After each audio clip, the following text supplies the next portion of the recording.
Preservation of potential biosignatures in the shallow subsurface of Europa.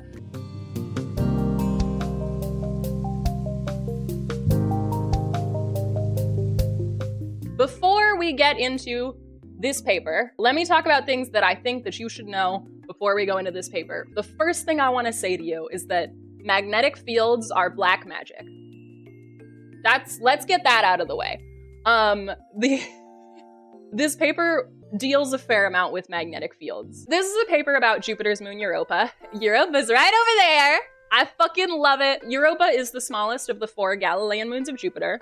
The Galilean moons of Jupiter were discovered from December 1609 to January 1610, simultaneously by 2 people, both by Galileo Galilei and by Simon Marius.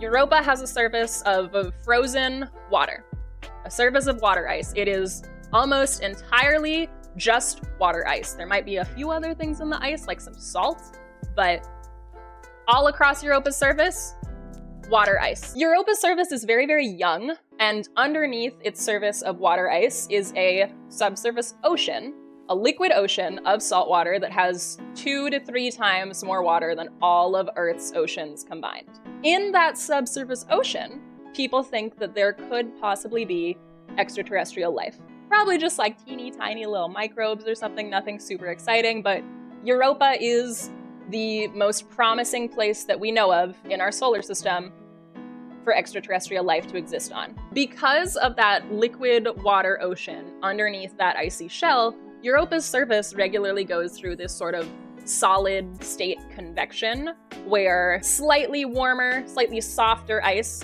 rises up away from that subsurface ocean, breaks apart the surface ice that is a lot harder, and then Europa's just got this like new part of its surface. Couple more things that you need to understand before we actually start reading this article. 1, Jupiter has an insanely large magnetic field. The magnetic field of a planet, we just call it a magnetosphere. Jupiter's magnetosphere is by far the largest of any object in our solar system. Besides the sun, our entire solar system is the sun's magnetic field. We call it the heliosphere. Jupiter's magnetosphere almost reaches to the orbit of Saturn. It's fucking enormous. As such, Jupiter's magnetosphere is a place of a lot of radiation. We should probably go over the different kinds of radiation, even though we're really only worried about like 1 or 2 kinds tonight. There are 3 types of ionizing radiation: alpha, beta, and gamma. Gamma radiation is just particularly short wavelength, particularly energetic light. In the electromagnetic spectrum, it's just the highest energy, shortest wavelength that we have. That's gamma radiation. It doesn't reach us on Earth because we've got a cool atmosphere that stops it. Beta radiation, that's literally just electrons. Alpha radiation is helium nuclei, so 2 protons and 2 neutrons. For this paper, we are mostly worried about beta radiation. That's pretty much everything almost everything that I meant to tell you before we got into the paper itself. There's one more thing. I need you to understand, radiation fucks with molecules. That's it. I cannot tell you on the atomic level why that is, really. As an astronomer, all I really know about the atomic level and how it interacts with radiation is specifically how it interacts with electromagnetic radiation in like spectroscopy. But radiation can strengthen, weaken, break, or damage bonds in molecules. That's what you need to know, okay? Let's get into the actual paper now. Preservation of potential biosignatures in the shallow subsurface of Europa. By T.A. Nordheim, Kevin Peter Hand, that's my favorite living scientist, and C. Paranicas. Jupiter's moon Europa, which is thought to possess a large liquid water ocean beneath its icy crust, is one of the most compelling targets in the search for life beyond Earth. Its geologically young surface, along with a number of surface features, indicate that material from Europa's interior may be emplaced on the surface. Actually, I don't need to elaborate on that yet, we'll go over it more later. However, the surface is affected by the harsh radiation environment of Jupiter's magnetosphere, which over time may lead to chemical alteration and destruction of potential biosignatures. Biosignature just means something that we can detect that indicates life. By defining it in a single sentence like that, I'm giving it more credit than they actually deserve. Like, most biosignatures can also come to exist in other ways. Life is usually not the only way for something, regardless of what it is, to show up. So just because you detect a biosignature doesn't mean, oh my god, there has to be life. It means, like, maybe you should look into it more. We show that radiation dose rates are highly dependent on surface location. Radiation processing and destruction of potential biosignatures is found to be significant down to depths of 1 centimeter in mid to high latitude regions and to depths of 10 to 20 centimeter within radiation lenses centered on the leading and trailing hemispheres. These results indicate that future missions to Europa's surface do not need to excavate material to great depths to investigate the composition of endogenic material and search for potential biosignatures.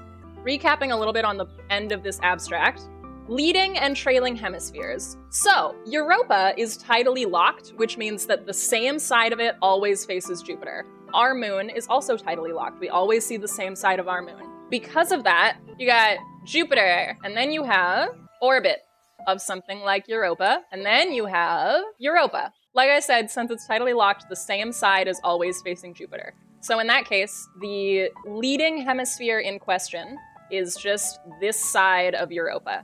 And the trailing hemisphere in question is just this side of Europa. Endogenic just means from below the surface. Okay, we got through the abstract. Let's continue. Europa's subsurface ocean could host a biosphere sustained by chemical interactions with the rocky mantle and oxidants produced by radiation processing of water ice on the surface. Oxidants produced by radiation processing of water ice on the surface. Some people think that radiation from Jupiter's magnetosphere could actually create some interesting molecules on Europa. Although this ocean is covered by a thick ice shell, Europa's young average surface age of only 30 to 90 million years indicates that global resurfacing processes have operated within geologically recent time. Right, young surface age, global resurfacing processes, recent geological time. Highly disrupted surface regions may indicate locations where such active resurfacing has recently occurred or is ongoing, possibly due to melting of a thin ice shell from the ocean below. I believe that's like the solid state convection I was talking about, or due to melting above a shallow meltwater lens. Okay, what the fuck is a meltwater lens? Frankly, it's not actually super important for this paper that you know what it is, which is good because I couldn't really find a good answer. I think it's a puddle. That's basically the definition that I found.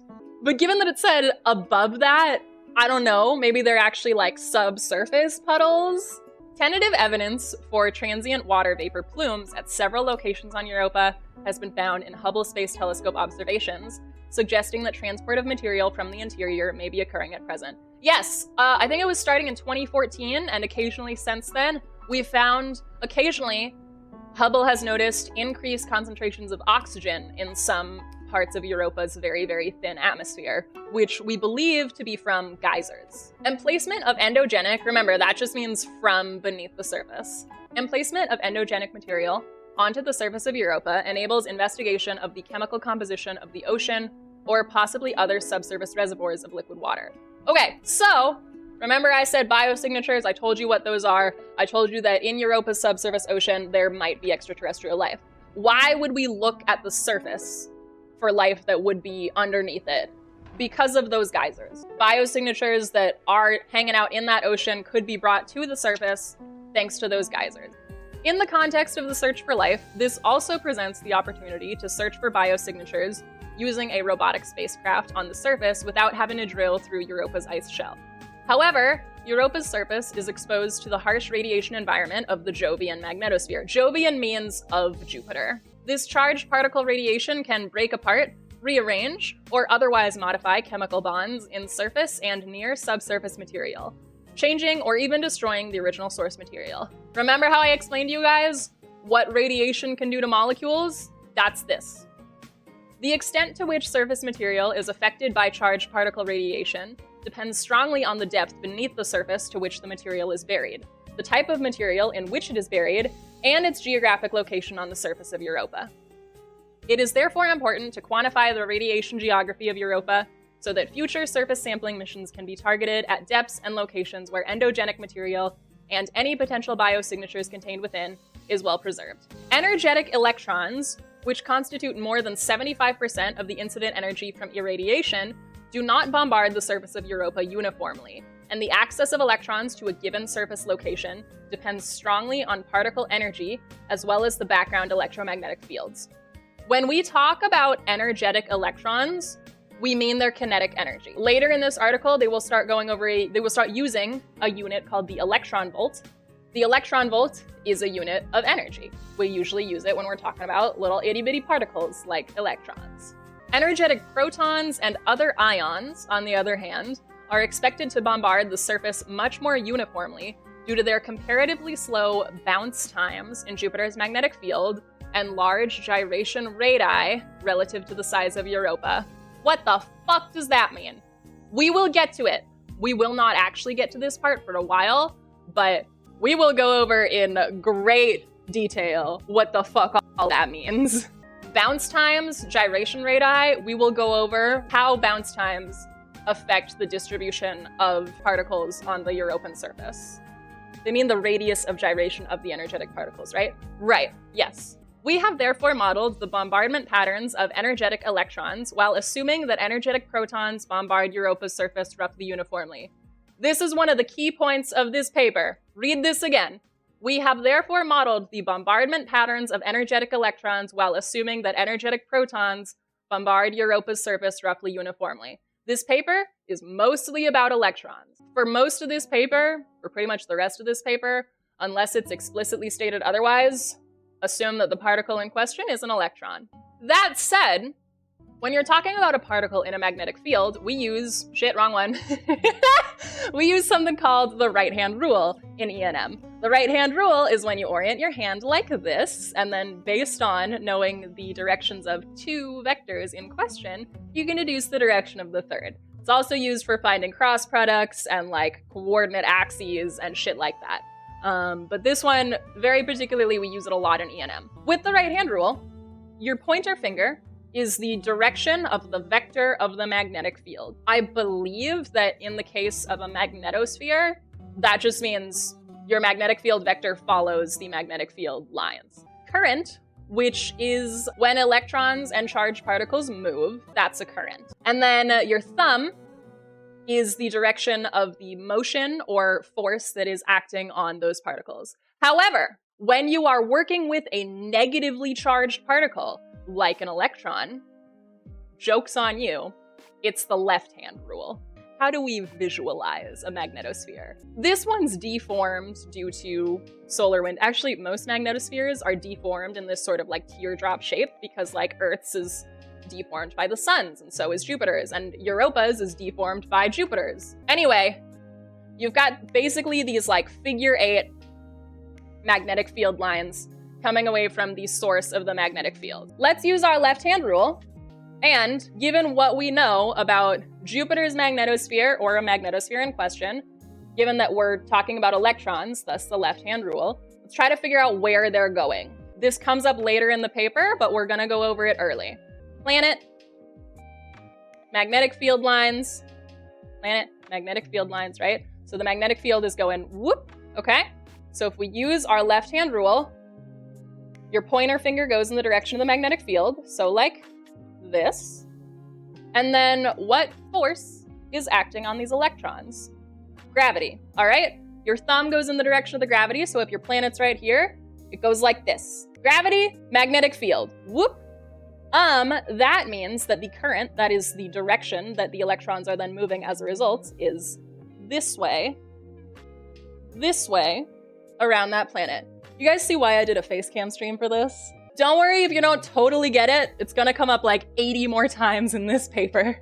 Okay, using these bombardment patterns, we have modeled the interaction of energetic electrons and protons with material on Europa's surface and calculated biosignature survival fractions for several representative geographic locations. We have calculated the global bombardment pattern of energetic electrons using a previously developed bounce and gyration average particle tracing method to determine the access of electrons to different surface locations on Europa. What is the previously developed bounce and gyration average particle tracing method?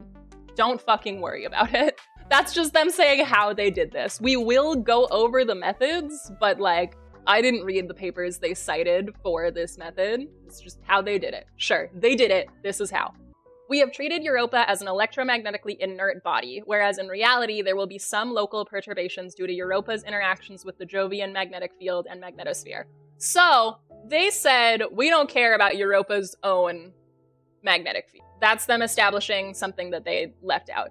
The axial tilt of the Jovian dipole leads to a time-varying background magnetic field that in turn induces currents in Europa's subsurface ocean, giving rise to a secondary induced magnetic field. They are saying Europa's magnetic field exists, they ignored it. This ocean-induced magnetic field may affect the flow of cold and suprathermal plasma. Suprathermal, I think, just means like very energetic, of roughly electron volt to kiloelectron volt energies, which is greatly affected by local electromagnetic fields. However, we do not expect local electromagnetic perturbations to strongly alter the precipitation patterns that are due to very energetic, on the order of mega-electron volt electrons. Although it could slightly alter the precipitation flux rates for some energies and pitch angles. Okay, we got a lot to go over here. The axial tilt of the Jovian dipole. Okay, when you look at a magnetosphere, I'm stealing this picture. This is Earth's, but it'll work well enough. A dipole, this is a dipole. This is also a dipole. They are the poles of the magnetic field. However, Jupiter is tilted. Jupiter's magnetic field is also tilted. So rather than Europa existing orbiting Jupiter with this orientation relative to the magnetic field, it actually looks something like this. Okay? That's all it's saying by the tilted magnetic dipole. Precipitation patterns. We know what precipitation is. It's rain and snow and sleet. In this case, precipitation just means the electrons coming into contact with Europa's surface. Could slightly alter the precipitation flux rates for some energies and pitch angles. Flux rate. What is flux? Flux is very important in astronomy. Flux is basically how much light or energy passes through a set unit of area on a sphere. Here's the sun. The sun radiates light outwards in a sphere. If you take this little area of that sphere and measure how much light is going through it, that's the flux. And then, what is a pitch angle? A pitch angle, that's roughly what we've got if we pretend the sun doesn't exist. Yeah, pretend this is a planet, probably Jupiter. Magnetic field, magnetosphere. You have your magnetic field lines. Say you've got a particle in this magnetic field, let's put it right here. There are a lot of ways in which this particle is moving in accordance with this magnetic field. One of the ways in which this particle is moving in accordance with this magnetic field is it goes up the magnetic field line and then goes boing, and then goes down the magnetic field line and then goes boing, and then keeps doing that. The amount of time that it takes to go from here to here, that's the bounce time. Get it? Boing, bounce. That's the bounce time. Bounce time was mentioned briefly earlier. Now it's mentioned again. What is pitch angle? Pitch angle affects bounce time. We'll get into in great detail later how it affects bounce time in like reasonable detail. So if our electron in this magnetic field is moving like this, okay, the pitch angle is the angle that our particle's velocity makes relative to the magnetic field. So this is a magnetic field line. Our particle is moving this way at this time. Therefore, its velocity vector is just going to be something like that. It makes so then the angle that the velocity vector makes with this magnetic field line is 0 degrees. However, hypothetically, if our electron was instead moving like this, straight towards the host planet, then its velocity vector is more like this, and it has a 90-degree pitch angle. 90-degree angle with the magnetic field line. That's everything in this part. Furthermore, the magnetic induction effect is pronounced only when Europa makes its largest excursions in Jovian magnetic latitude. As we are here concerned with the total energy deposited by electrons over long timescales, such as years, any effects due to the ocean-induced field during magnetic excursions are expected to be small. So this is them saying, Europa does have its own magnetic field, but we can ignore it for this paper. In addition to the ocean-induced field, magnetospheric plasma flowing over Europa leads to the formation of current systems in the moon's tenuous ionosphere. This interaction is expected to produce a weak magnetic induction response that will lead to some perturbation of the local electromagnetic environment near Europa. This is saying there's some other stuff that fucks with the magnetic field around Europa besides what was just listed. However, the amplitude of this plasma-induced field is about an order of magnitude lower than those of the ocean-induced field that was just talked about prior and the Jovian background field. This is them saying, yeah, that exists, but it's not important here. And we therefore do not expect this to substantially affect the energetic electron precipitation patterns. Now we're on to our first figure and the second page. So basically that whole paragraph that we just went over was them explaining some of the things that they disregarded and why it's okay for them to disregard them. Figure 1 shows the access of energetic electrons across the surface of Europa. For the trailing hemisphere, the values shown represent the highest energy in the electron distribution that can reach a given surface location. For the leading hemisphere, it shows the lowest energy electrons that may reach a given surface location. This is very interesting. After we read this whole paragraph, we'll look at the graphic and go over this a little bit more. The reason for this hemispherical bombardment pattern is that the majority of electrons are of sufficiently low energy to be carried by Jupiter's magnetic field and are deposited on the trailing hemisphere, whereas the more energetic electrons, those with more than 20 mega electron volts of kinetic energy, experience a net retrograde motion resulting in deposition on the leading hemisphere. See methods for a more detailed explanation. Energetic electron bombardment patterns on the surface of Europa.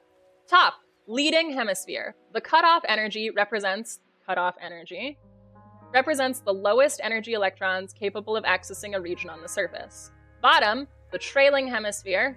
The cutoff energy represents the highest energy electrons capable of accessing a region on the surface. Leading hemisphere, color-coded with the lowest energy electrons capable of accessing a region on the surface. Trailing hemisphere, color-coded with the highest energy electrons capable of reaching an area on that surface. Why? Why are they different? Remember again, the leading and trailing hemisphere thing, right? Remember again, the left-hand rule. Remember how I said that if you have a particle following along the magnetic field line like this, here's the magnetic field line. Actually, its direction doesn't really matter right now. You have a particle in the magnetic field like this. Planet, Jupiter, particle, electron, magnetic field line. So the direction of your magnetic field line, that's that one. Pointer finger going up, okay? Then the direction of the force acting on your electron. This is a planet. Gravity. Thumb is the force, gravity's going that way. Fuck, this is mirrored. What could go wrong with this method? Magnetic field going that way with your pointer finger, right? The force acting on the electrons going that way because gravity, okay? Now what that leaves is, so the remaining vector, the direction that the electrons are going, is towards your point of view, coming out of the screen, given this diagram, okay? That's where that middle finger is supposed to be pointing. In E&M, we actually have a convention for depicting vectors going in or out of the page, specifically for reasons like this. If you want to depict a vector going out of the page, you draw a circle and then you put a dot in it. And if you want to convey a vector going into the page, you draw a little X, like the tail of an arrow. So in this case, this is what we got. Therefore, this is the direction of the current, the direction that the electrons are moving in this magnetic field. That means, here's the thing. Looking at this diagram, Jupiter's rotation is more like, okay? However, our electrons are moving in that opposite direction. That is what it means by the net retrograde motion of these electrons, okay? Net retrograde motion. The electrons are moving relative to Jupiter the opposite direction of everything else that is, or almost everything else that is orbiting Jupiter. What consequences does this have? Oh boy. So here's the thing. It gets more complicated than this. Not all of the electrons are moving that way. So as the paper said, more energetic electrons experience a net retrograde motion. Electrons of sufficiently low energy are carried by Jupiter's magnetic field. Jupiter's magnetic field rotates at the same rate that Jupiter does. So if an electron is carried by Jupiter's magnetic field, it is orbiting Jupiter at the same rate of Jupiter's rotation. High energy electrons going this way, all right? However, low energy electrons, on the other hand, are going this way because they are being carried by Jupiter's magnetic field. So because the low energy electrons are going that way, and the high energy electrons are coming this way, and then you have Europa's involved in this whole fucking thing, okay?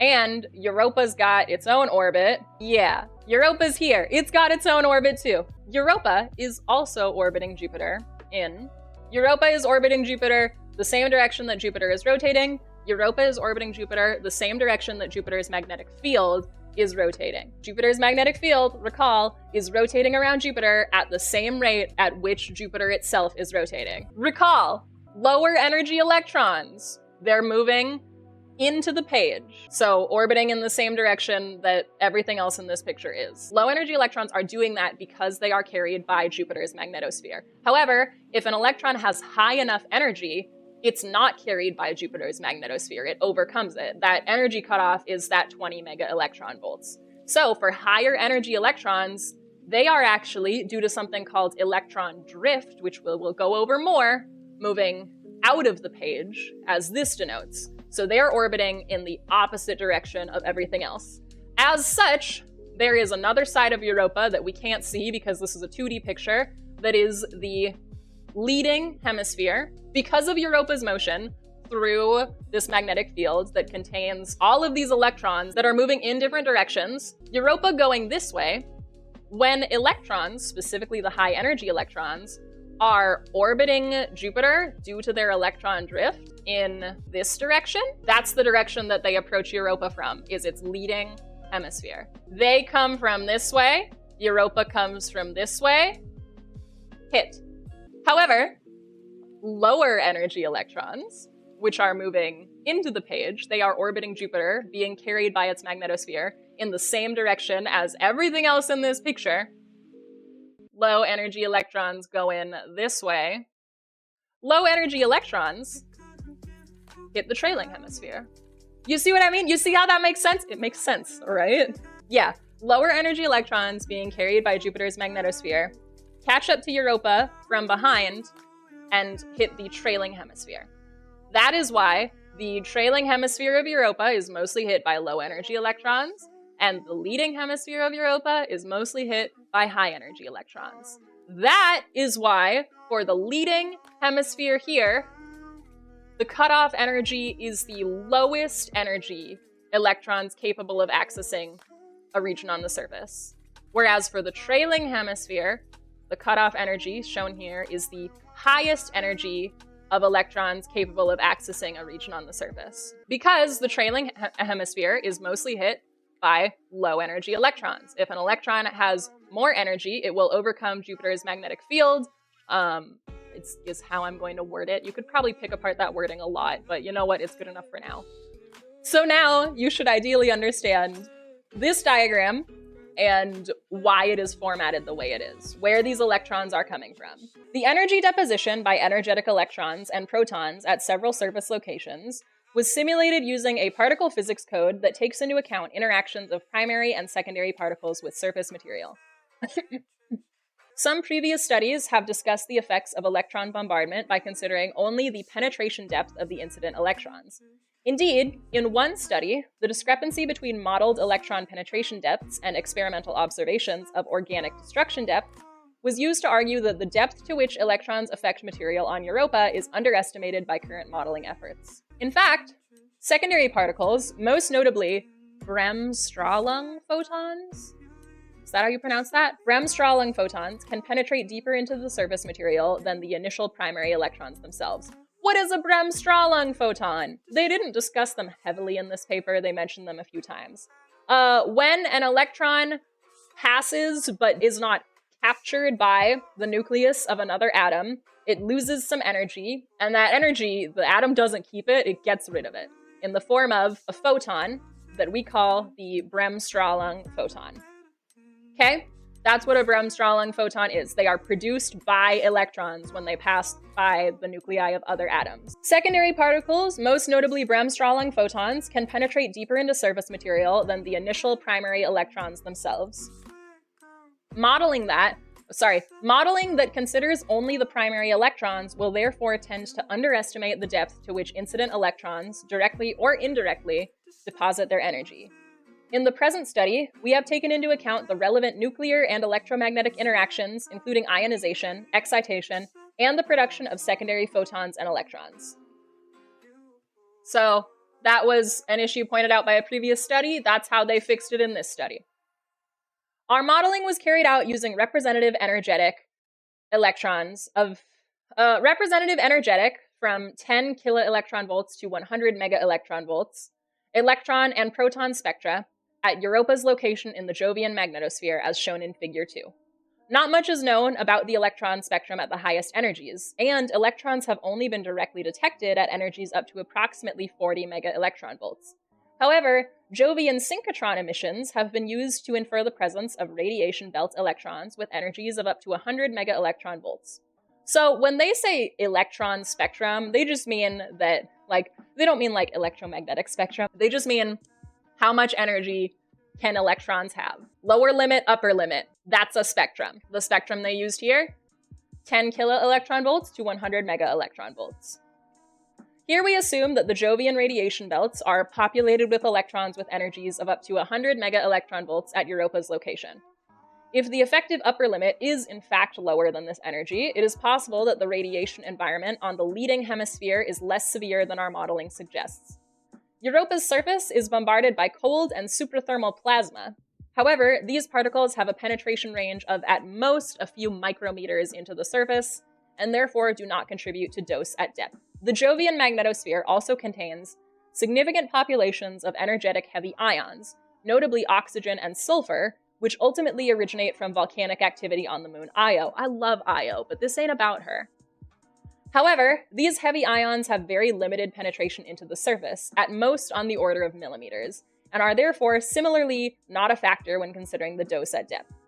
It should be noted that, although the cold and suprathermal plasma and the energetic heavy ions do not contribute to the dose at depth, their effect on the surface is relevant to optical remote sensing measurements, which can probe only the uppermost, typically less than 1 millimeter, layers of the surface. This is saying there are other things that are impacting Europa's surface, but this is why they don't matter for this study. Figure 2 is actually really not that exciting. It is flux versus energy for electrons and protons at Europa's position in the Jovian magnetosphere. So flux here is basically telling you the quantity of them. In all cases, the dose depth profiles were calculated for unit density 1 gram per cubic centimeter H2O material, which for Europa's predominantly ice-covered surface is a reasonable initial assumption. The range of charged particles in a material depends strongly on the number of electrons per volume of that material. So the presence of salts and other high-density materials, which they did not factor in here, would generally lead to shallower penetration depths, and lower density, more porous materials would lead to deeper penetration depths. But they didn't account for more porous materials, nor did they account for the presence of salts. They just used 1 gram per centimeter cubed water. We note, however, that the yields and characteristics of secondary particles, Bremsstrahlung photons, for example, remember those, will typically vary between materials. It should also be noted that the meteoric impact gardening will serve to bury and mix both heavily and lightly irradiated material in the top layer of the surface. Meteoric impact gardening is an, frankly, unnecessarily fancy way of saying Europa's surface, like most objects in the solar system, is occasionally struck by meteorites. As a result, its surface gets disturbed. A meteoric impact can kick up debris and also punch a hole in the surface in the form of a crater, which is going to redistribute the more exposed to radiation material on the surface versus the deeper, less exposed material. It would, therefore, be advisable to sample below this uppermost layer if attempting to access material that has not been gardened, not been disturbed by meteoric impact. Estimates for the thickness of this impact-gardened layer have a range from 1 meter to, more recently, 0.5 to 1 centimeter. over Europa's globally average surface age of roughly 10 million years. Now, frankly, here's something that I don't really understand about this paper, and I couldn't find an answer to it. They say earlier in the paper that Europa's young average surface age of only 30 to 90 million years. 30 to 90? So why 10 million years here and for the rest of the paper? I'm not sure, but for most of the paper, they assume an average surface age across Europa of 10 million years. The latter estimate, that being the half to 1 centimeter, is based on extrapolation from the size distribution of large kilometer scale impact craters on Europa's surface, and it is not yet clear if this approach is valid down to smaller, centimeter to meter, scales. Given the maximum resolution of available surface imagery from Galileo of 6 meters per pixel, we do not have an observational constraint on the regolith thickness. Further work is clearly needed to better characterize and constrain the role of impact gardening as a surface modification process on Europa. They tried to account for the effects that a lot of meteoric impacts will have on Europa's surface and where material is distributed, like in layers on its surface in terms of more versus less exposure to radiation, or what's been exposed for longer versus less time. However, there's not really a lot of data to help them with that. In figure 3, our third figure, we're on to the third one. The depth-resolved energy deposition is shown for several representative locations on the surface of Europa. This is given in terms of time to reach a significant radiation dose of 100 electron volts per 16 atomic mass units at a given depth into the surface. This unit is a common standard in laboratory irradiation studies and represents the dose at which any chemical bond in the material would have received enough energy to have been destroyed several times. The sigma and pi bonds of carbon, for example, have an energy of less than 10 electron volts. The energy required to ionize a molecule of water ice is around 10 electron volts. This dose, which corresponds to approximately 600 megagray, grays are, I believe they're just like a unit of radiation exposure. I hadn't heard of them until I read this paper. Therefore, represents a reasonable value for considering radiolytic steady state. I believe radiolytic steady state just means it's not being destroyed anymore. However, it is worth noting that radiation does not destroy everything equally. Some chemical bonds, for example, those in carbonyl, nitrile, and some aromatic compounds, are much more robust to radiation than others, as is known from uranium-rich shales and the Archean rock record on Earth. Material in the uppermost surface, top few centimeters, near the equators on the trailing hemisphere experiences the highest radiation doses of anywhere on Europa. Now, I have this drawn, but you know what we're gonna do? We're gonna do it again. Let's fucking build this. Let's go. Material in the uppermost surface, top few centimeters, near the equator on the trailing hemisphere experiences the highest radiation doses anywhere on Europa. Let's add that. Now, why is it an ellipse and not just like a rectangular band around the equator? This dead center of the trailing hemisphere is the apex of that hemisphere. This dead center of the leading hemisphere, the apex of that hemisphere. That particular part gets more radiation than the rest. As you get further away from the apex, like over here, it's exposed to less radiation. That's why this is shaped like an ellipse. Highest radiation dose of anywhere on Europa is right here around the equator of the trailing hemisphere, okay? So that's where the highest radiation dose is. Why? This is because the flux tubes carrying the majority of lower energy but abundant electrons empty as the field lines intersect the apex, told you what that is, of Europa's trailing hemisphere. What is a flux tube? My understanding is that a flux tube is not really that different from a magnetic field line. They follow magnetic field lines, don't they? And contain a bunch of magnetic field lines. Aren't they just like cylindrical collections of magnetic field lines is what a flux tube is? I think that's my understanding of what a flux tube is. Generally, tube-like region of space containing a magnetic field, such that the cylindrical sides of the tube are everywhere parallel to the magnetic field lines. It's like a wire, but for a magnetic field. At low latitudes on both hemispheres, the timescales for accumulating a dose of 100 electron volts per 16 atomic mass units are on the order of, or shorter than, the average surface age down to a depth of approximately 10 centimeters. So low latitudes means near the equator.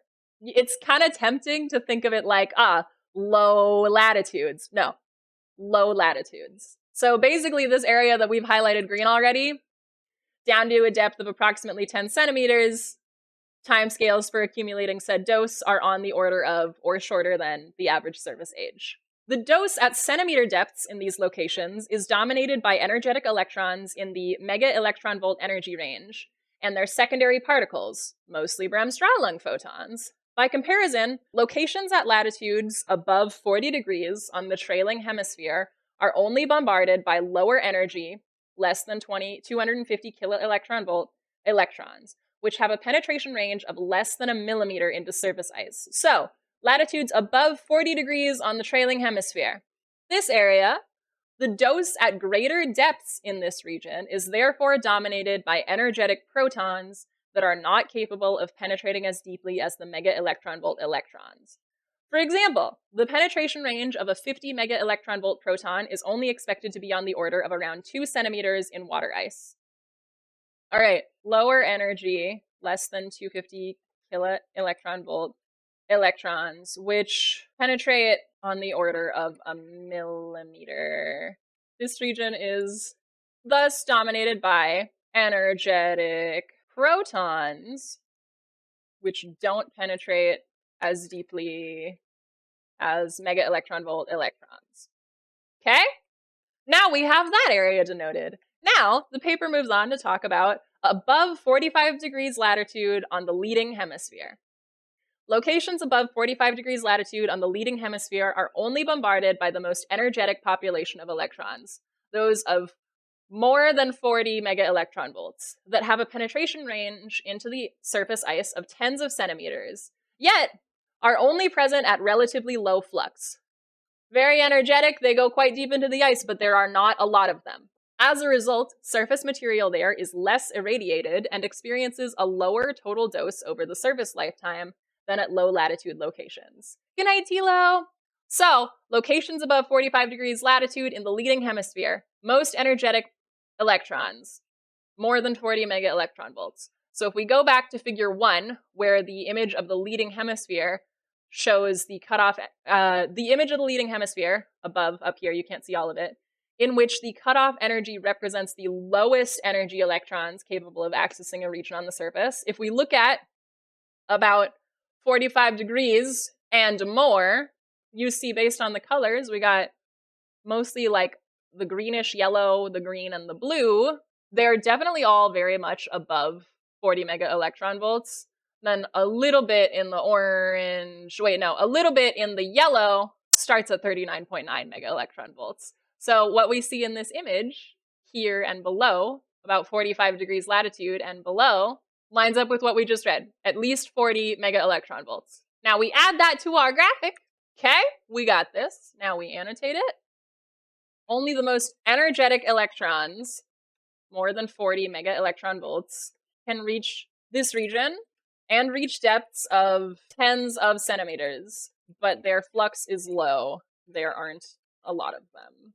The region overall is not very irradiated. Okay? Now we got that. Yeah. The dose at the highest, greater than 65 degrees latitude on the leading hemisphere, is dominated by the energetic protons, and the radiation processing timescales there are comparable to those of the mid to high latitudes on the trailing hemisphere. So mid to high latitudes on the trailing hemisphere is this light blue region that we have, and at greater than 65 degrees latitude in the leading hemisphere, it is comparable and is dominated by energetic protons. So let's add that. Okay, so we are talking above 65 degrees, so that's about here. Get rid of that. Now, annotate it. Dominated by energetic protons, comparable radiation processing times to mid to high latitudes in the trailing hemisphere. So what we're going to do is we're going to annotate that too. Mid to high latitudes, that's like, I'm not shading in the entire thing. Ta-da! Moving on. The less irradiated regions at the leading and trailing hemispheres extend to lower latitudes as one moves away from the apex meridians at 90 degrees west and 90 degrees east. Remember, apex meridian. Apex meridian. The net result of these components of the radiation geography on Europa's surface is a trailing hemisphere. This is what they were talking about with the radiation lenses, Zali. The net result of these components of the radiation geography on Europa's surface is a trailing hemisphere lens and a leading hemisphere lens, where the total dose as a function of time and depth into the surface is considerably higher than for other regions. See this green part? See how if we only look at the green part, it kind of looks like a lens? It's shaped like a lens? That's what they mean by lenses. Quote unquote, lens. The area in question is shaped like a lens. That's all they mean by that. They're referring to the shape. There are these lenses here, and I didn't draw one here, but also here, where the radiation doses are considerably higher. The most irradiated part of Europa, remember, is this green one. Despite that, and I think we'll get into this more later, the leading hemisphere is actually the more irradiated hemisphere, but the most irradiated part of Europa is this lens in the trailing hemisphere. Earlier preliminary work considered charged particle interactions with surface material only at the low latitude apex points of either hemisphere, leading to the misconception that the trailing hemisphere of Europa as a whole is the most irradiated. This is literally exactly what I was just talking about. You see this green area that's the most irradiated? Earlier studies said, therefore the trailing hemisphere is the most irradiated hemisphere. Wrong. The leading hemisphere is the most irradiated hemisphere of Europa. Based on our results from modeling charged particle interactions with surface ice at numerous locations across the surface of Europa, we show that the mid to high latitude trailing, that's more than 40 degrees, and leading, more than 65 degrees, hemisphere provide the most benign radiation environments in terms of energetic charged particle bombardment at depth. That's saying that these pink areas, this part of the trailing hemisphere, this part of the leading hemisphere, are basically the least irradiated parts of Europa. At these locations, sampling below the uppermost few centimeters, 1 to 3 centimeters, of surface material should be sufficient to reach material that is largely unaltered by charged particle processing over timescales of 10 million years. Identification of regions with younger surface age would further reduce this radiation processing depth. Within the equatorial lens regions, however, the radiation process regolith extends down to 10 centimeters over 10 million year timescales. But again, younger terrains may present the opportunity for sampling at substantially shallower depths even there. Remember this, younger terrain could take shallower samples. They come back to it, even in these quote-unquote worst-case geographic locations on Europa. Shown in Figure 4, the blue ovals are the surface locations where magnetospheric radiation processes material down to 10 centimeter depths over timescales of 10 million years. Although previous studies have not considered the variation of the energetic electron dose at depth across different locations on Europa's surface, we note that our calculated dose rate at 10 centimeter depth at the trailing hemisphere apex point is comparable to, but roughly 5 times smaller than, that previously reported in the literature. So Figure 4. Blue ovals show the surface locations where magnetospheric radiation processes material down to 10 centimeter depths over timescales of 10 million years. So, given the average surface age across Europa of 10 million years, these blue areas have material irradiated down to depths of 10 centimeters or more. Irradiated meaning it has received a dose of 100 electron volts per 16 atomic mass units in less than 10 million years. The surface of Europa is also exposed to galactic cosmic rays, GCRs. You guys remember cosmic rays from my cosmic ray spallation presentation? You fucking remember that? If you don't, that's too bad. You should remember it. You should have been here. Sorry, if you missed class that day, that's too fucking bad. I'm not explaining them again. They're not crucial to this paper anyway. Although these particles are highly energetic, their flux is very small compared with that of trapped magnetospheric particles. Flux, small, meaning there are not a lot of them. Much work has been carried out on the dose due to GCRs at Mars in the context of surface sampling and the destruction of potential biosignatures. The interplanetary GCR flux at the orbits of Mars and Jupiter is comparable. Of course it is, because these cosmic rays are on a galactic scale. And the shielding provided by the Martian atmosphere is negligible for protons and ions with energies above 100 megaelectron volts per nucleon. Therefore, the surface GCR dose at Mars may serve as a conservative upper limit for the GCR dose at Europa. For example, for unit density water ice, the Mars analogy gives us an upper limit of 5 times 10 to the negative 9 grays per second within the top meter of the surface, which is smaller than the dose rate at depth that we predict due to magnetospheric radiation at any location on Europa's surface. However, in reality, the actual GCR dose rates at Europa will be smaller than those at Mars due to shielding by the Jovian magnetosphere. Incident GCR protons with energies of less than 13 gigaelectronvolts are unable to reach Europa's orbit. This is important as this excluded portion of the GCR proton spectrum carries more than 60% of the total energy.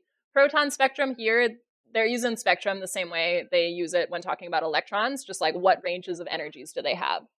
Finally, we note that the surface age of Europa is 1 to 2 orders of magnitude younger than much of the surface of Mars, which leads to a corresponding reduction in the total accumulated dose and the depth of radiation processing. It is therefore clear that radiation processing due to GCRs is a negligible effect on Europa. On Europa, our results, figure 3, show that surface material down to millimeter depths reaches a 10 megagray. When I first read this, I was like, 10 million billion years? 10 mega giga years? No.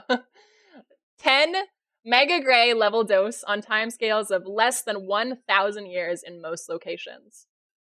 In the context of biosignature detection and the preservation of organics, it is therefore important to quantitatively evaluate the destruction of candidate materials as a function of depth and location on Europa's surface. Let's go back to figure 3. Timescales for the accumulation of a significant radiation dose at different depths for several locations on the surface of Europa. The energetic electron dose is given in terms of years to reach a significant dose of 100 electron volts per 16 atomic mass units, which is equal to a dose of 603 megagrays. The dashed vertical line on the left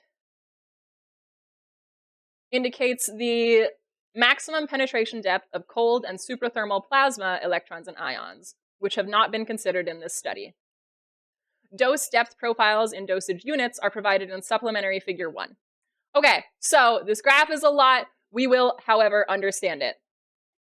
Let's fucking color code! Let's go!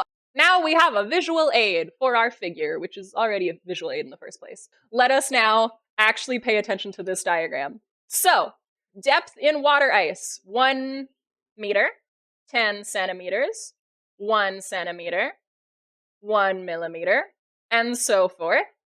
Years to reach the dose in question of 100 electron volts per 16 atomic mass units. 1 year, 10 years, 100 years, 1,000, 10,000, 100,000, million, 10 million. Surface age of 10 million years is this dotted line right here, and here we have the 10 centimeter depth. So, this graph tells you, for different areas on Europa, these different areas in particular, how long does it take them to be irradiated at a given depth? Let's look at the most irradiated part of Europa. That's this blue circle here, apex of the trailing hemisphere. Blue, trailing hemisphere apex. For 10 centimeters of it to be irradiated would take only, well, the line gets very thick here, but it would take 10 million years, which is in line with what they said, actually. Earlier in the paper, they said that even in the most irradiated areas of Europa, it's on the scale of the average surface age of 10 million years. Let's look at the green one. Leading hemisphere, near 35 degrees latitude. For the top 10 centimeters of surface material to be irradiated, it would take about 10 million years again. If we look at the red one, leading hemisphere apex, for that to be irradiated would take a little bit less than 10 million years. And then for the mid to high latitudes of the trailing and leading atmospheres, this area of the leading hemisphere, this area of the trailing hemisphere, how long does it take for it to get irradiated? Okay. So if we look at a time scale, let's do this backwards. If we look at what happens in 10 million years, it has been irradiated down to quite a depth already of more like 1 centimeter. I think what it is when these lines flay out is that their results varied in precision or are less precise. At a 10 centimeter depth, there's a lot here. But recall, this is the pink here, where it is dominated by energetic protons, not really electrons. Some of the least irradiated places on Europa, these gray regions. Therefore, in order for these regions to be irradiated to the level in question at a 10 centimeter depth, it would take million, 10 million, 1 billion to 10 billion years. Do I have that right? That's a lot. Okay, do you understand this graph now? I hope so. This graph is, I'd say it's like the heftiest figure in the paper. Tells you the most. On Europa, yes, okay. On Europa, we're getting to the bio part of the paper. On Europa, our results in figure 3, which we just went over, show that surface material down to millimeter depths reaches a 10 megagray level dose on timescales of less than 1,000 years in most locations. In the context of biosignature detection and the preservation of organics, it is therefore important to quantitatively evaluate the destruction of candidate materials as a function of depth and location on Europa's surface. Here, we have considered the destruction of amino acids as a case study for potential biosignature destruction via radiolysis on Europa. Amino acids are not strictly a sign of life, but they could serve as one of the simplest molecules that qualifies as a potential biosignature. Although amino acids have a variety of biogenic and abiotic formation mechanisms, amino acids are not always related to life. Many amino acids are used to build proteins in life, but there are some amino acids that are not used in life at all. Many amino acids, I think, actually. They serve as a useful example for survival in high radiation environments. Amino acids are the building blocks for proteins, and they have been well studied in the context of survival on Mars and other targets of astrobiological interest. Early laboratory studies of irradiated amino acids considered pure dehydrated samples at room temperature and found that the radiolysis constant, which is the rate of destruction given a specified radiation dose, increases roughly linearly with the molecular weight. Subsequent laboratory studies found that amino acid destruction rates tend to increase modestly at lower temperatures, such as those relevant to the surface of Europa and other icy bodies. Importantly, these studies also found that amino acids contained within water ice at low temperatures displayed substantially reduced destruction rates compared with pure samples of anhydrous, meaning without water, amino acid. Here we have made use of published amino acid destruction rates in water ice to estimate the expected destruction timescales and survival fraction of amino acids. Specifically, the amino acids that they were concerned with: glycine, alanine, and phenylalanine. Why these 3 amino acids, you might ask? That's what I asked, and I had trouble finding an answer, so I asked our resident bio nerd, Gimme Stuff. And Gimme Stuff said that glycine is the simplest amino acid and the lightest, which could be related to how they said that amino acid destruction rates correlate with molecular weight. Alanine is the second most common amino acid in life as we know it, and there has been some work on using it as a general standard for prebiotic reactions. And phenylalanine is like alanine with a phenyl group and is aromatic, which gives it some interesting properties organically. Here we made use of published amino acid destruction rates in water ice to estimate the expected destruction timescales and survival fraction of amino acids, specifically those 3, on the surface of Europa, and within its shallow subsurface. Figure 5 shows the amino acid survival fraction, N over N naught, where N naught is the initial amino acid concentration, and N is the final concentration, as a function of depth calculated for 2 different radiation exposure ages. The first case, 1,000 years, represents a situation in which the surface is being actively replenished due to emplacement of fresh material at chaotic terrain, so that could be through the solid-state convection, or through deposition of plume material, so like from geysers. The second case, 10 million years, represents a scenario in which material is exposed to the near-surface radiation environment over the average surface age of Europa. For the 1,000-year case, radiolytic destruction of amino acids is negligible below the top millimeter of the surface for all regions except the apex of the trailing hemisphere. Recall, that's the area with the most intense radiation of all of Europa. In that region, there is a reduction to approximately 10% of the initial amino acid concentration in the uppermost millimeter over this time scale. At depths greater than around 1 centimeter, the survival fraction remains near unity. As surface exposure time increases, the geographic dependence of electron irradiation becomes increasingly apparent. For the 10 million year case, amino acid destruction varies very strongly with surface location on Europa. Plots for exposure times between 1,000 years and 1 million years can be found, 1,000 years and 10 million years can be found in the supplementary figure 2. At mid to high latitudes on either hemisphere, that's the pink area here. At mid to high latitudes on either hemisphere, destruction rates fall off relatively rapidly at centimeter depth. A reduction to 10% of the initial amino acid concentration is reached at depths of around 1 centimeter in the mid to high latitude regions, in the pink regions here. Near the leading and trailing apex points, areas that have a lot of radiation, the same survival fraction is found at depths of 19 and 17 centimeters respectively. So if you're only 1 centimeter deep in the pink areas here, amino acid survival rates, pretty good. Your N over N naught is 10%. At the apexes of each hemisphere, here and in this green area, in order for you to reach that N over N naught of 10%, you have to go way deeper to 19 or 17 centimeters. 19 centimeters in the 19 centimeters here, red, 17 centimeters here, blue. Again, we point out that the radiation dose, and thus the amino acid destruction rate, falls off more rapidly with increasing latitude as we move away from the apex meridians at 90 degrees west and 90 degrees east. That means the lens shape that we see here. The sub- and anti-Jovian points at 0 and 180 degrees longitude are at the edges of the equatorial radiation lenses, and the radiation dose at these locations, therefore, falls off rapidly at latitudes greater than 35 degrees. Okay, let's look at the trailing hemisphere. Say we have 0 degrees longitude and 180 degrees longitude. This is 0 degrees longitude because it's over here. It is facing Jupiter, thus it is sub-Jovian. Anti-Jovian at 180 degrees longitude, that's over here, facing away from Jupiter.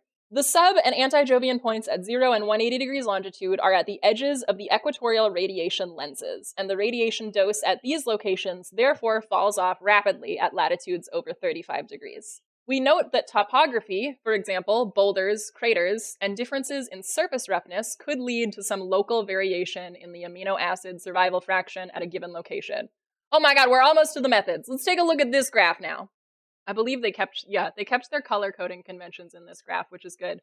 So you've got the N over N naught fraction that we went over. Remember, N over N naught. N naught is the number of amino acids initially. N is the number of amino acids after exposure to radiation. And then you have depth on the x-axis. So on the left-hand side here, we have 1,000 year surface age. So this says 10,000 years, but I am 90% certain that that's a typo and that it's meant to say 10 million years because that's what they're talking about all over the rest of the paper. The quantity on the y-axis represents the fraction of amino acids remaining, N over N naught, given the radiation dose sustained over that time scale. An additional version of the 10 million year plot, scaled to show more detail in the centimeter to meter range, is provided in supplementary figure 3. So, 1,000 years, 10 million years. So, in the 1,000 year case, at a depth of 10 centimeters, you're great. 1 centimeter, you're great. 1 millimeter starts to fall off a little bit more. And then as you get below that, the fraction of remaining amino acids gets smaller and smaller. 10 million years on the right here. 10 centimeters beneath the surface, you've got still pretty good amounts of everything. However, it is kind of starting to fall off for the apexes of each hemisphere. Then once you get very far past 10 centimeters, they're just fucking gone. And then when you get down to 1 centimeter, you've lost a fair amount in the leading hemisphere green area here due to radiation, and you're starting to lose in the safest areas of Europa amino acids due to radiation as well. That is figure 5. I think that's all of the figures in this. Yeah. All right. Whew. Are you guys ready for the methods? It's going to be a lot. Our results also show that amino acids, although heavily reduced in concentration, would persist at detectable levels, n over n naught of greater than 10 to the negative 6, or 0.01 parts per billion. Over 10 million year timescales at 10 centimeter depths, even in the harshest radiation environments on the surface of Europa, near the leading and trailing apex points. Amino acids contained within sustainably older, more than 10 million years, surface material at these high radiation locations would, however, only be present at detectable levels at depths exceeding 10 centimeters. In other words, organic compounds such as amino acids are more likely to survive over long timescales at shallow depths in surface locations that are at mid to high latitudes, with the most benign region being that of the trailing hemisphere high latitude region, followed by the leading hemisphere high latitude region, and the mid to high latitudes of the sub and anti-Jovian hemispheres. Future efforts to sample less processed surface materials should therefore prioritize mid to higher latitude regions of Europa and regions determined to be young, less than 10 million years in surface age. Boom! There's their conclusion! Now we got the methods. That's what we get to go over now. Hey, there's no integrals. There's no fucking integrals. There's not even derivatives. I'll fucking take it. The maths. Let's go over my notes a little bit before we continue. This is basically me doing on paper what we did here. We did a much nicer job of it here.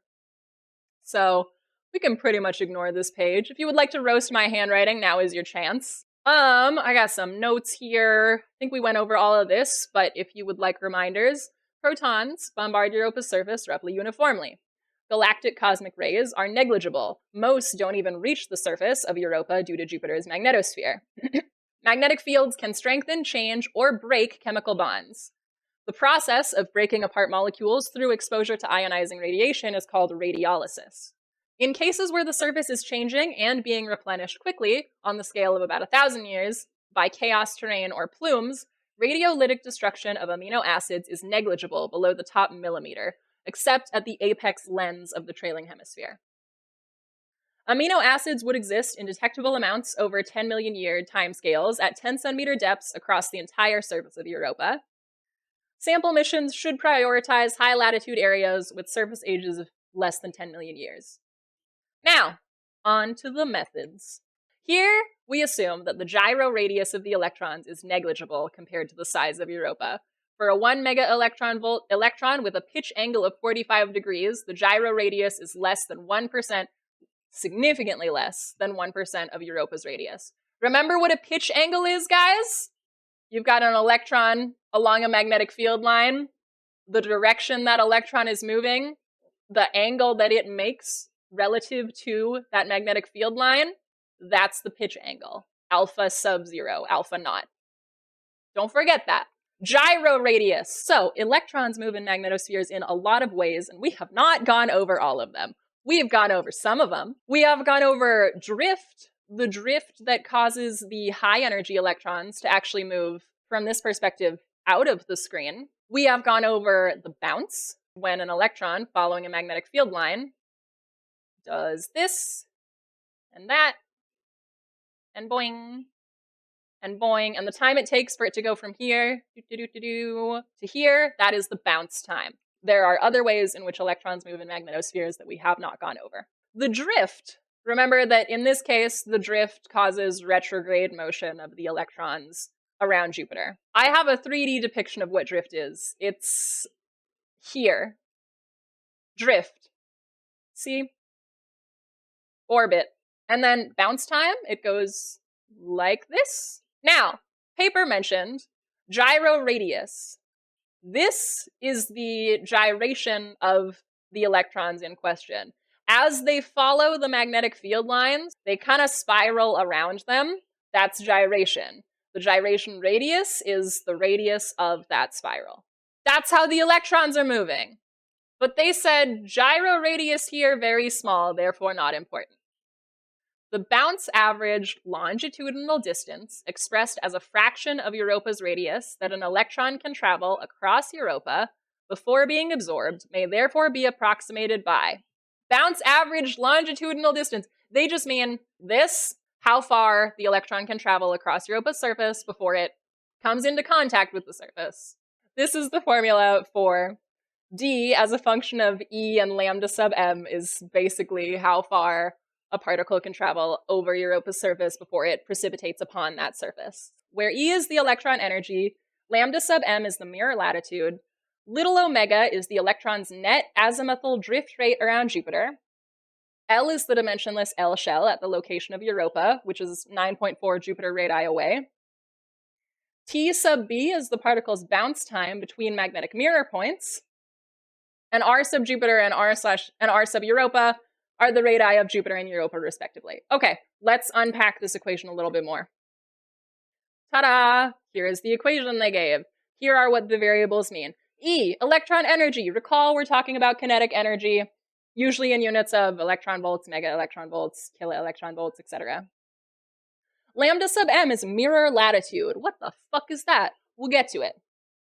L, dimensionless L shell at Europa's location, which is 9.4 times Jupiter's radius. What the fuck is an L shell? All right, you guys know what a magnetic field looks like? Magnetic field, right? See all these little lines?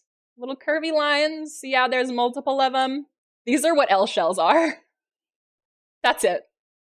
That's it. Number the lines. They're actually measured as multiples of the host planet's radius, however. So like one L shell 1.5 here is 1.5 times the Earth's radius away from the Earth's center. How you mathematically handle an L shell? I don't know. I don't know. T sub b, the particle's bounce time between magnetic mirror points. We know what bounce time is. The point that it hits and then comes back from, that is a magnetic mirror point. There are two of them, like here and here. Oh, and little omega is the electron's net azimuthal drift rate around Jupiter. You guys know what azimuthal means? I mostly know it in terms of telescope mounts. Some telescope mounts are alt-azimuth mounts, which means that they slew on the azimuth, which is this way, and alt, which is short for altitude, which is this way. Azimuth? That. Honestly, think of your azimuth as basically like a 360 look around your horizon. So the azimuthal drift rate means, remember what electron drift is in this scenario? Due to electron drift, the higher energy electrons in Jupiter's magnetosphere are moving this way. Retrograde motion around Jupiter, remember? High energy electrons, due to their drift, move this way. Retrograde motion around Jupiter. That's the direction on the azimuthal plane. It's actually this way that they are moving. So azimuthal motion, that movement along that plane due to electron drift. Thus, little omega, electron's net azimuthal drift rate around Jupiter. Lambda sub m, mirror latitude. What the fuck is that? Mirror latitude. Picture a magnetic field like this. Now, you have a particle at the geomagnetic equator. The geomagnetic equator is just the equator, but of the magnetic field. Particle there. The particle has an equatorial pitch angle, alpha naught. If alpha naught is 0 degrees, remember, pitch angle, the angle that the particle's velocity vector makes with the magnetic field line. So if alpha naught is 0 degrees, the particle is moving perfectly along the magnetic field line. If alpha naught is 90 degrees, it's going straight towards the planet along the geomagnetic equator. The pitch angle determines where its magnetic mirror point will be. The latitude of that magnetic mirror point is the magnetic latitude, or the mirror latitude lambda sub m. Lambda sub m, the mirror latitude, is the latitude of the mirror point. The azimuthal drift rate is given by little omega is equal to f sub c as a function of L, big omega Jupiter, plus little omega sub gc as a function of L, E, and lambda sub m, minus little omega Europa, where big omega Jupiter is the rotation rate of Jupiter, f sub c of L represents the co-rotation fraction at Europa's L shell, little omega sub gc is the gradient curvature drift rate in the co-rotating frame of Jupiter. Don't worry, I'll explain all of these. And little omega Europa is the angular rate of the Europa's, I think they added a the. Little omega Europa is the angular rate of Europa's motion around Jupiter in inertial space. For our purposes, we don't really need to care about what inertial space means. It's the same type of frame of reference that you're used to in like your first physics class ever, though. All of the problems that you do in your first ever physics class take place in inertial space. We'll leave it at that. Now let's explain everything else. Here's the equation again. Big omega sub Jupiter is Jupiter's rotation rate. F sub c of L is the co-rotation fraction at Europa's L shell. Co-rotation fraction. So when things are co-rotating, like, okay, pretend I don't have an arm, but I've got a pen. But pretend I don't have an arm. Co-rotation is just rotating at the same rate, like rotating together. The co-rotation fraction, if the co-rotation fraction is 1, they are co-rotating, rotating at the same rate. If the co-rotation fraction is lower than that, like here, they assume f sub c is 0.8, then that means that there is some delay. So, oh gosh, doing this is gonna be kind of hard. Like that? Like it's still rotating with me, but it's a little bit behind. I'm not doing a very good job of making it a little behind. I'm more making it like stationary, but you know what I mean? Omega sub GC, the gradient curvature drift rate in co-rotating frame of Jupiter. Okay, I believe I understand it. Recall, this little omega is the net azimuthal drift rate of electrons in question here, okay? Little omega is composed of, we can divide this into 3 terms. We got this one, plus, we got this one, minus, we got this one.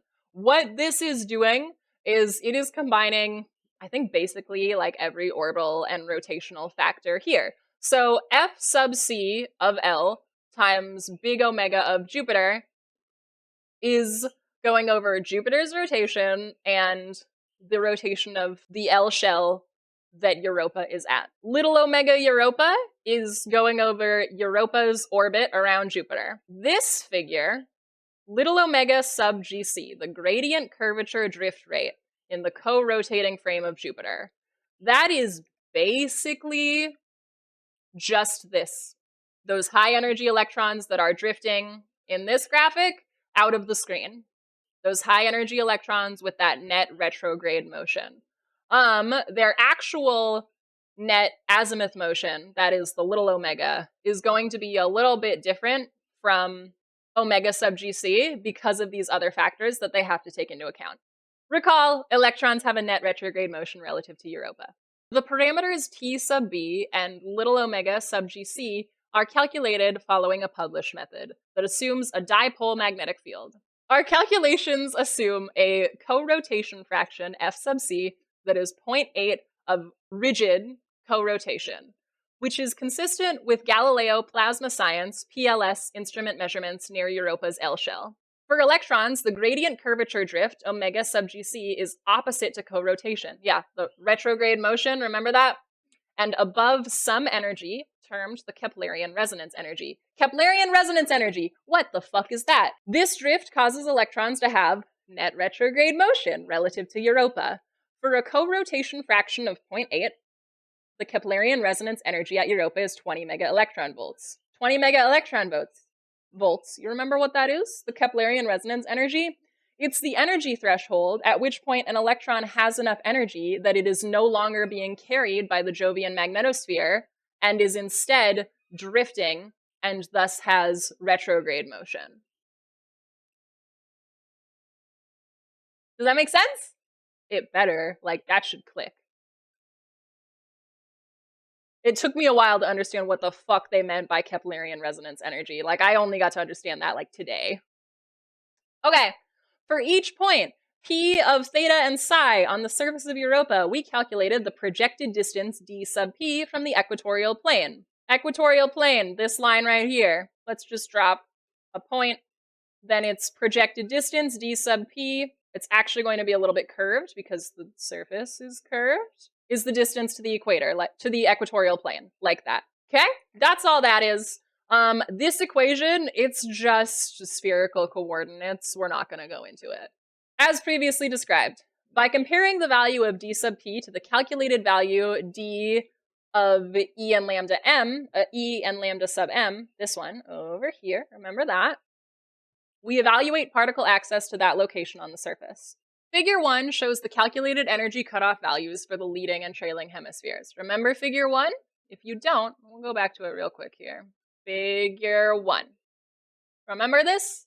At the trailing hemisphere, electrons with energies just below the Keplerian resonance energy, 20 megaelectron volts, will precipitate almost immediately as their guiding center field lines come into contact with Europa. Remember, precipitate meaning just hit the surface. Whereas lower energy electrons have access to a larger range of latitudes due to their slower bounce speeds. Lower energy electrons have access to a larger range of latitudes due to their slower bounce speeds. Remember what bounce speed is. Why does that mean that they have access to a larger range of latitudes? If you just picture it visually, I feel like intuitively it doesn't make that much sense, but we can math it out.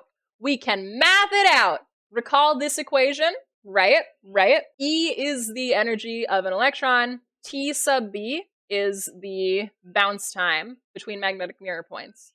A lower energy electron will have a longer bounce time. Therefore, T sub B will be higher. That electron will be slower. Because T sub B is higher, this is just all multiplication, that means D is higher. That's it. The math is mathing. See what I fucking mean? No integrals or anything. Fucking amazing. The energy cutoff here therefore represents the highest energy electrons capable of reaching a given surface location. At the leading hemisphere, electrons near the Keplerian resonance energy of 20 megaelectron volts only have access to a narrow region near the equator, whereas higher energy electrons have access to a larger range of latitudes. This is due to the fact that the gradient curvature drift speed increases faster than the bounce speed as the electron energy increases. Because of this, more energetic electrons will, on average, be capable of drifting further across the disk of Europa in the opposite direction to the orbital motion before a bounce intersects the surface. So, gradient curvature drift speed increases faster than the bounce speed as the electron energy increases. The energy cutoff here therefore represents the lowest energy electrons capable of reaching a given surface location. Now, try to visualize the motion of these electrons. Look at all this shit happening. We got Jupiter. We got its magnetic field lines in red. We got Europa in blue. Europa is rotating on its axis. We got that shown here and here. We have Europa's orbit, black dotted line. All of the purple here, electrons, and also the green and the black. So, one of the ways electrons are moving in this magnetic field, electron bounce. Ready? They go woo, woo. Remember that? Another way electrons are moving in this magnetic field, electron drift, that retrograde motion that goes this way, as opposed to Jupiter's rotation in this direction, Europa's rotation in this direction, Europa's orbit in this direction, and basically fucking everything else. Electron drift, retrograde motion. And then this is explaining what gyration is. Electron goes wee along the magnetic field line. Now, lower energy electrons, like this black one, catch up to Europa from behind as they are carried by Jupiter's magnetosphere and hit the trailing hemisphere. Higher energy electrons, more than 20 megaelectron volts, that is, are pushed into the leading hemisphere by their drift. That's right here. Is it all coming together? This is pretty much when it all came together for me.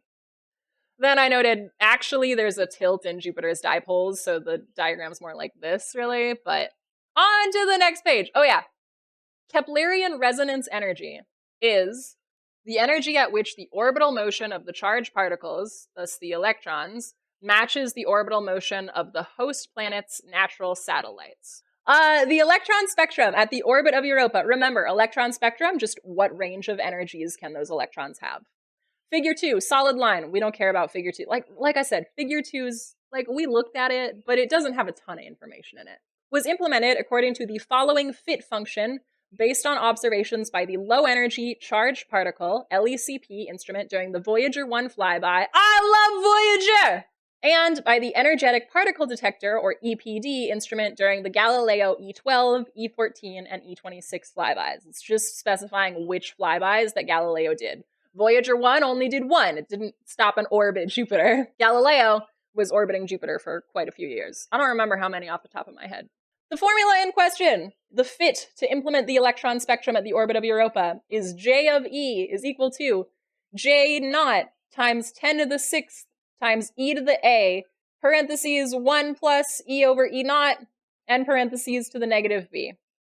Honestly, the rest of the equations we're given aren't that important. This one is the big one. I feel like the first three actually are the big ones, but especially this one and this one. Okay, where J is the intensity, that is number of particles per centimeter squared second. I don't actually know what unit SR is, mega electron volts, at electron energy E in mega electron volts, and the fit parameters are these numbers. This is just explaining how they built their fit.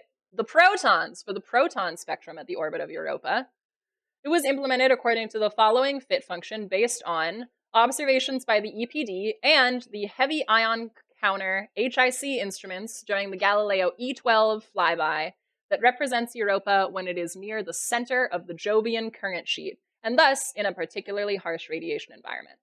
The fit function used to represent this spectrum takes on this form, where J is the intensity at proton energy E in kiloelectron volts. So intensity, same units. Proton energy, E is now proton energy instead of electron energy, and it's now in kiloelectron volts instead of mega electron volts. K is the Boltzmann constant. The Boltzmann constant relates the temperature and the energy of particles in a gas. T is the proton temperature. I honestly can't tell you why that's important for this, actually.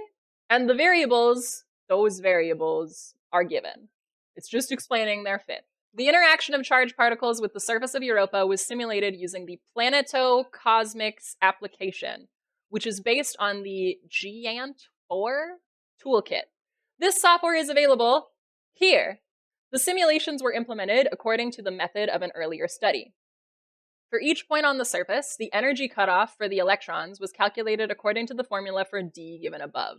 That is this formula. So energy cutoff for the electrons means they actually plugged in a D value that they got from this, depending on where on Europa they were, and solved for the E in question.